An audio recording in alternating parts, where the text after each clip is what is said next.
Problems on dice చాప్టర్ను ఈజీగా చేయటం ఎలా చూడండి ఒకసారి. ఇక్కడ మనకి క్రాస్ అంటే ఇంటూ గుర్తుకు ఎదురుగా ఉండే తలంపై ఉండే గుర్తు ఏది? Which sign is opposite to the cross అంటే ఇంటూ.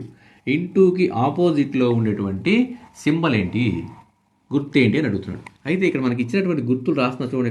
ఇక్కడ ఏముంది? డాట్, ఇంకోటి స్టార్, తర్వాత ఇంటూ, తర్వాత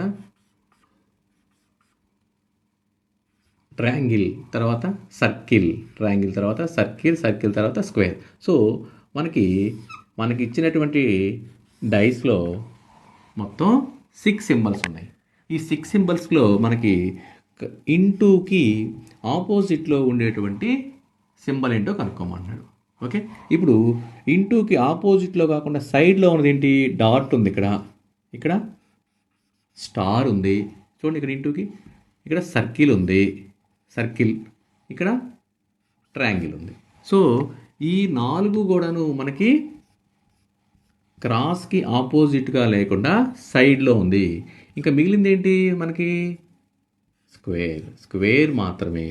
కాబట్టి ఇంటూకి ఈ సింబల్కి ఆపోజిట్లో ఉండే సింబల్ ఏంటయ్యా అంటే square. So answer is square. Option D.